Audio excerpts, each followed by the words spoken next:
Hello, and welcome to this series of podcast talks on cycling and science, where we today will focus on the time trial positioning in a paper that I was coordinating and supervising you, Claes, and welcome to the podcast. Yeah, thank you for that, Lars, and thank you for the opportunity to be a part of this podcast series. Yeah, I really, this really was appreciate. work that you actually completed during your masters and presented at a conference with the opening, the Grand Tour Depart here in Copenhagen from the tour, Yeah, with these findings that we explored. And today you're working as a PhD in the Copenhagen Cycling Science Center, or what we should call it, focusing on the science behind the cycling. And today you will try to elaborate on the findings that we had in this paper. yeah. It is a quite interesting paper. It was starting after we was talking a lot about the ability to produce power in the time trial position, and if we could find uh, some good findings about how uh, how good are you to sitting in a low position, and we were talking a lot about how should we do that, and together with you we were starting to evaluate the position from the top 10 finisher from the world championship back in 2021, and Yeah. in the So the picture. first part was, so to say, an explanatory part on how low are they actually sitting in their Yeah, position. yeah, Um, and the angles, the torso angle that you present there for the yeah. top 10 finishers, can you briefly take us through how that was established?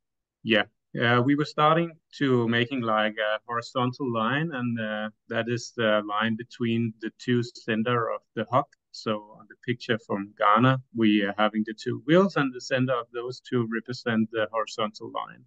Yeah. Um, yes, just as you showed there. And then we were making a line between the uh, greater trochanter and like the acromion. So from the center of the hip to the center of the shoulders. So that is the torso angle. So you actually assume that the torso is a straight line, although we can Yeah, see that he's bending a little here, and that may, of yeah, course, allow it. Because one of the things that actually surprised me when I saw the data is that there was an impression between, or also for some bike fitters, that the elite was beginning to sit higher yeah, because the armresters has, so to say, been lifted yeah. upon the from the bar. But I mean, when we analyze it, we can see that they are actually sitting in a quite aggressive angle. Yeah, and then a lot of like the position is handling about how are you doing in the UCR regulation. So the old regulations, as we're seeing with Ghana here, um, he is sitting like quite low and having a small frame, and that is the way that he was fixing like the optimal position in the regulations. Um, so yes. So, but why is it, if we, I mean, people not working with aerodynamics and the time trial positioning, why is it so attractive to sit lower? Because if we compare to their normal bikes when they do road racing, they are in a much more upright position. Yeah. So when we are now talking about aerodynamics, we are talking about CDA, like the coefficient of drag, and then the frontal area. So when we are reducing the torso position, we are getting lower with the trunk and the upper body, and then we can reduce the frontal area, and then we're having a lower CDA. Potentially, I mean, if the Routine. coefficiency of Yeah, drag. And of course, that is why they go into the wind tunnel or they test on the track and they test all of this. But most of them, as we can see, end up in a relatively low position because the lower the frontal area, the lower the coefficiency of drag and the area, the CDA, and therefore potentially less work to do a given velocity. yeah. And why is it then? I mean, then you could say, okay, that's fine. Why don't you just sit lower? Why don't all of them just go down to 4 degrees or even zero or negative? Yeah. Yeah, there have been some studies on like not top level cyclists. There is trying to evaluate how are the efficiency when you're getting lower, and some of the studies are indicating when you're going too low, you're having a decrease in gross efficiency or total energy expenditure. So you're getting less efficient when you're getting lower. And one of the most important things is like that you still need to have the ability to produce power when you're getting lower. And that is a quite complex task, but it's quite impressive to see that uh, the average of the group is 8.4 degrees, so it's quite low. Yeah. So it's look like if you are trained, you can go quite low, but still there are some individual difference in how low can you go. Uh, So we observed from these studies that when you reduce the torso to hip, I mean you get a more close hip angle, and yeah, if that is reduced from let's say 30 to 20 to 10, then yeah, we saw that for producing the same power output, you needed to have a greater total energy expenditure. Or yeah, you could also see the other way around. If you have an ability to produce a given total energy, then you could produce less power output yeah. from this. And why is that? I mean, you also have a background as a physiotherapist. I mean, Yeah, I think there's a lot of factors that are having influence in the ability to produce power. Of course, flexibility is one of them. Anthropometrics in how are you built as a human. I think potential there can be some blood flow restrictions to like the legs when you are reducing the total hip angle, specific in the top, as we see here with Ghana.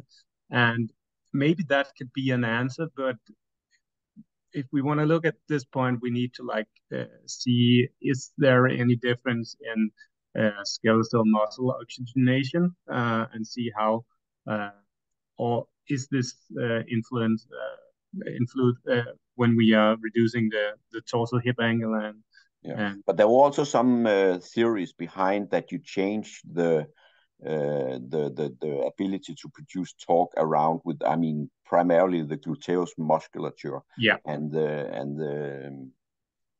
the hamstring muscles yeah, when you get in a lower position. yeah. Uh, You can see it in that way when you are like bending forward, you're making some more load on the back chain going from the back down to the glutes, to the hamstrings, and to the calf. So if you seeing like you are taking a line, and when you're bending forward, you like yeah taking this line and putting some strain on it. So that could be a potential Yeah. thought about So, that. so that is so to say the large schisma that on one hand you want to sit as low as possible because you could say that's best from the aerodynamic point of view, Yeah, whereas from the muscle power point of view, then you could say, okay, would that compromise your exercise capacity yeah, on this? And then you could say, okay, the first of observation here is so to say more okay. They sit in 8 degrees or yeah, from 4 to 12. yeah. But then that was only you could say a small part of the work that you did Mm, because then you also took a national time trial group yeah, and tried to do an intervention study. yeah. Um, we want to like investigate the lowest of service position from the World Championships. Like what was the normal position? 12th degree position. That was the average from the national TT group, and then a higher position that was the 12th degree position. So we was having a The 20 degree, right? Yeah. yeah, yeah, Yeah. 20 degree. Yeah. So we put the custom Monarch bag I was building when I was doing the masterpieces, and then we was giving them a warm up, and afterwards they was randomized into the four position, so they don't know which position they was riding. I was not telling them, and then they was doing this three different workloads. Um, But it was an acute change, so they only had a very They have around, feminization period. I think it was 10 minutes between the four Yeah. different Yeah. position. And then we was measuring RPE immediately after the 15 minutes. And then we was... And the RPE you need to, that is rating of perceived exertion. So that was a psychophysiological score. Yeah. So Yeah. how they feel the changes and the ability to produce power Yeah. in a subjective way. And then we was measuring indirect telemetry to measure gas exchange and SMO2. There is skeletal muscle oxygenation.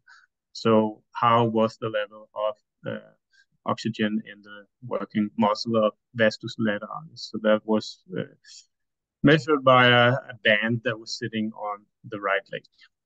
Okay.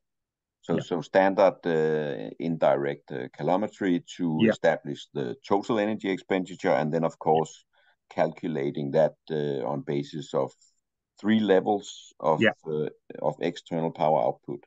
Yeah. One thing that was quite important when we was doing this was that the reach and saddle height and setback was set up totally identical to their normal TT bike position. So the only thing that we was changing was the torso angle, as we can see on the picture here of one of the participants. Then again, we have the horizontal line, and then we're having the line between the greater trochanter and the acromion. So that is the torso angle here. Just to replicate, their normal position was on average 12 degrees, and then we manipulated it lower or higher. Yeah. But I mean, we started with, so the normal TT position, that was, if that, let's say for this subject was 20 degrees, then he was positioned in that. If it was 8 degrees, and then we changed from that. Yeah. Yeah, good. And then if we go to this with the overview of the results, maybe you could briefly total energy expenditure in joules per second. That's in watts. Yeah. What is that a measure of? That is the measure of how much energy are they producing to a given workload. So in this, and what workload was that? We're having two groups. So if they were over 75 kilos, they were doing one protocol, and if they were under, they were doing protocol number one. So for the lightweight guys, we were doing 300 watts, and for the big guys, we were doing 300 and okay, but this is for the highest of the loads that you investigate. Yes.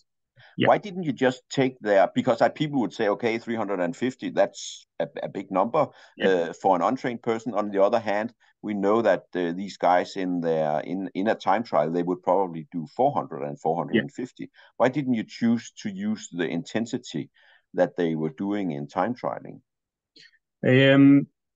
One of the things that was quite important when we are talking about total energy expenditure is that the RER, respiratory exchange value, are going above 1.0. So we need to have them like in a steady state, using a steady state workload where they don't go above that. So from a metabolic perspective, we need to like doing some sub-maximal intensities to make sure that the measuring was on point. Yeah. So that's, you can say, is a restriction to the method, that you can only investigate intensities up to a level where you can be metabolic stable, which also people say is below the first ventilatory threshold or metabolic change point and so on. And then you also calculate the gross efficiency for that workload. So the 22, which is, so to say, consistent for all of the positions. And again, which might be a little of a surprise to us that there was no change. So the gross efficiency, that is calculated from the work output divided by the total energy expenditure. Yes. And what is the delta efficiency then? The delta efficiency is like from, as we saw before, there was 3 steps. So the delta changes from the first workload to the last one. So that is the delta change and efficiency. Yeah, so that is the regression line based on all of the three different intensities. Yeah. Yes. Yes. So that is, and that normally gives a higher value. And these Yeah. guys here, I mean, we typically see these kind of gross efficiency values and the deltas in the higher range. I mean, normally we would say that for cycling it would be between 20 and 25% or so, Yeah. a thumb of rule. But so they are in the higher range here. Yeah. And then there's the oxygenation. Yeah. And how was that measured? That was measured at the last step. So I was taking like the So middle that is of, also for the highest workload. that is also for the highest workload. So when we are talking about it now, it could be nice to see if there was a delta change between like the first, the second, and the third workload. But But it could was be, measured over the thigh muscle with NIR. So how was the? yeah, we were using a application called Grasper that is sitting on vastus lateralis. So it's constantly measure SMO2. So yeah, it's like a band sitting in the middle of the vastus muscle. Okay. So, Yeah. but if then you look at these results, then you could say, okay, it doesn't compromise your work efficiency. It doesn't compromise oxygenation over the working muscles. So then you could say, why not? I mean, if you and this was for guys who normally were sitting in, some of them in 18 degrees Yeah. angle, and then you could say acutely with a very short customization period change it to 4 degrees. Yeah. So then you could say, why didn't they go on in that low position? I mean, if it doesn't compromise your work efficiency or your ability. We also had some measures of breathing frequencies because some of the, at least reporters, oh, I can't breathe in that low position, but we didn't have any signs of that either. No. If you look in the article. One of the things that is quite important, if we are taking the highest, if we are taking the average from the TT from the national, and seeing and taking the two highest evaluated workload here, they were 80, 86% of that. So they are quite they are below their normal below work their threshold. normal like average, but they are not so far away from that one. Yeah, and we also saw, and then is the last result here, the RPE were higher at the lowest angle. Yeah. But quite interesting still that they could change from their normal to 12, some of them sitting higher. Yeah. And also some of them could actually change to the 4 degrees. But I mean, it did elevate the RPE. Yes. And this, of course, also indicate this was a VAS score, so 0 was no exertion and 100 was maximal. Yeah. And of course, we can also see here that they were in the lower range. So, I mean, compared to their time trial position. So, I mean, now I'm a coach and I have a rider. He's sitting in 12 or 16 degrees. How can I use these results? Yeah, I think it's quite important that when we are changing something like torso position, we need to account for that it takes some time to adapt to the new position. So when we're doing a study like this, we can see when we are changing the position, the torso angle, reducing it, we're having increase in RPE. But how will this be after 1, 2, 3, 4, 5 weeks training in the position?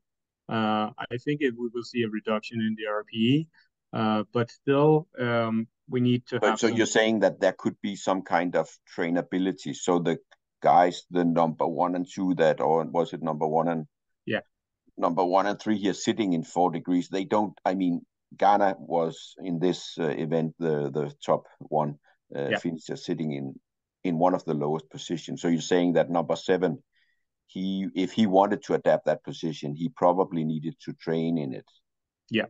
On the other hand, the metabolic data, the gross efficiency indicate that, because all of the 10 national riders that you manipulated with, Yeah. they were able to go down there without compromising delta efficiency, right?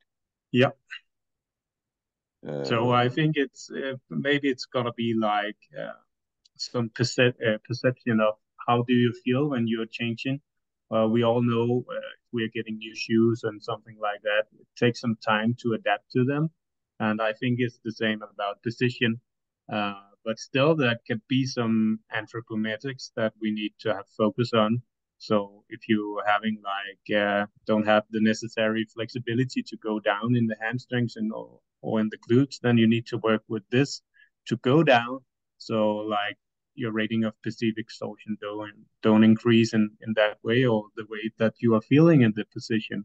So I think trainability is one of the most important things when we are talking in changing like the torso angle or the perspectives So of you're saying that the factors beyond what was measured here could yeah affect the individuality yeah over here. yeah On the other hand, the methodology could be used to say, okay, if a rider says, okay, I find it attractive to go lower, then might be used to measure if it is, you could say, from a work efficiency point of view, yeah feasible, because you could probably go too low. I mean, yeah now we chose 4 degrees. I mean, if we had chosen even lower, it yeah. might have compromised it, at least if we indicate it. But then you're saying you should also allow time to train in that position, because when you do it instantly, then it might not work. No, I think is one of the most important things is like when you're changing the position, you need to train in it and you need to give it some time to adapt to the new position and then evaluate again and see, is this too much or is it possible to go lower? And then you still need to have like account for that.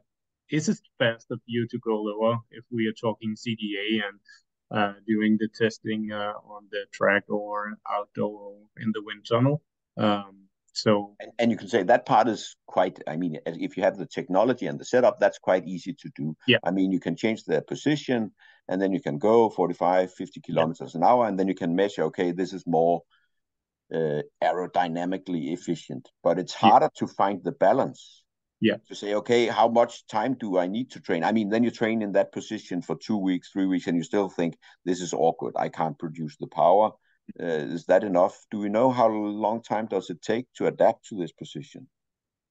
Not really. There has not have been some studies that have investigated this area. I think it's quite important area to see how long time does it take to adapt some. If we're talking about types of cyclists, we're having like the micro adjustment guys that could feel 1 millimeter when we are changing, and then you can have like the guys where you can change 2, 4, 5 centimeters, and they are just like, oh, that's just normal for me. I can produce power instantly there. So we're having like high and low responders to changes in positions, and I think that is a quite interesting question to be an answer in the Yeah. future. But of course, that is one of the things about when you discuss this with the practitioners. I should spend enough time on my time trial bike Yeah, to adjust to this. I mean, I can also reveal that I've been doing a little of time trialing myself in the masters and so on. And my rule of thumb was that you needed, the first time you needed something like 20 training sessions on your time trial bike before you could produce close to the power that you could in your upright position. and yeah, and also some of the Danish, I mean the three-time Danish national champion, when we tested him, I mm, mean, we can see that he can actually produce the same power in his low position as he can in a more upright. And that might be the difference between some of the specialists and the non-specialists, is that they have been trained in this position, and it needs to have some adaptation. yeah. And I think one of the most important part, as you just say, Lars, is that you need to train weekly on the bike if you want to be like some of the best at doing TTs. So you need to train what you need to be, what you want to be good at. Yeah, but on the other hand, if you are doing an entire program, then it might not be feasible to do that. I mean, if you're doing a grand tour, then you will be exposed to this in yeah, stage next year in the Tour de France at the end of it, and then you would only have the prologue or whatever, some of the first time trials, so to say. But of but yeah, course, yeah, I think it's quite funny what you just told here because if we are looking at some of the big teams on the road, and when they're doing the grand tours and you're having like the TT after 7 or 10 days, a lot of the guys are like doing the spin down on their TT bike the days 2, 3, or 4 days before the TT, so they can adapt to the position, so they don't have like a sudden change when the day of the TT is coming, and they just yeah, that has actually been an observation, but that's with a very low. So I mean, that would only, you could say, be a neuromuscular yeah, activation yeah, pattern and so on. But maybe that's also of important that you get used to the feedback or the yeah, afferent feedback or the activation pattern in this position. yeah, because I think one of the problems when you're like doing a grand tour and then you need to do a TT is like the sudden change. So Yeah. like you are changing the patterns and the way you are activating the muscles.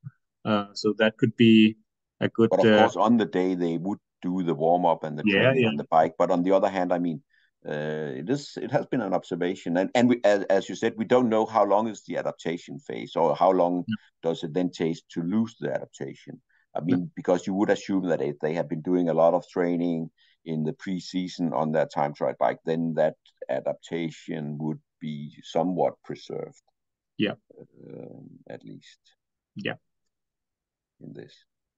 But at least the observation is that they still sit low, although the bars has been raised upon the flat bar, yeah, but that is mainly because the head tube is so low that it looks as if they're sitting higher, but actually they are sitting very low. yeah. Uh, And that is also a part of the new regulation that they have the ability to do some more angled extensions. So like they can go higher with the arms, but still sit low with the torso angle, and then yeah. yeah, putting a lot of the air down.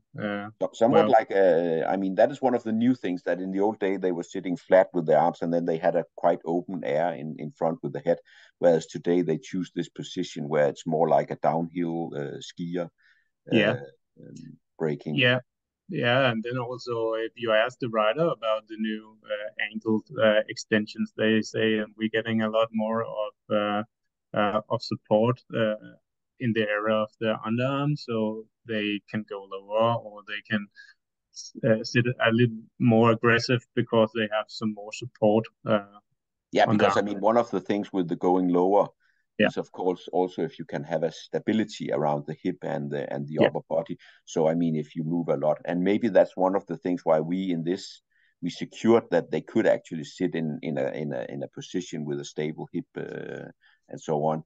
We Whereas some of the older studies, maybe that has been compromised if you go lower with the upper body yeah, angle. One difference is that, and of course, then it is that the choice of subjects here were people who were at least at the national level, yeah. because this. Yeah, they were in top 20 from the nationals, so quite good TT cyclists. I think the last thing that is quite important is when you're like changing the position, you need to like have the ability to sit in the position for 30 or about 30 minutes when you're doing long time trials. So having the ability to sit stable all the time and like having a lower fatigue resistance in the position is quite important. Yeah, So you need to have the and of the course state. here your test sessions didn't last that long. On the other hand, So that is the extended part of like doing test of the position. and that is of course the challenge when you need to translate findings like this into to what is practically feasible for a given subject. But at least it's nice to have the data to look at to see, okay, I mean, if you are sitting in a very high position, then you can say, okay, look here, this is top 10 from the World Championships. We could do these analyses year after year and probably find that none of them are sitting in a very high position. I mean, they sit low or extremely low. Yeah, and then I think it's a good methodology to like test. Are you reacting when you're changing the position in the different parameters as we just talked about, like the energy expenditure, the thrust efficiency, the skeletal muscle oxygenation, or the RPE? Yeah. But we can at least say that for the group we investigated here, the world champion at that year and also the current, they're sitting in 4 degrees. So that's the benchmark. Yeah. Yeah. Well, nice going through the paper that we did some years ago and refreshing some of the findings for this. Thank you for your time, Claes. Thank you, Lars. Thank you.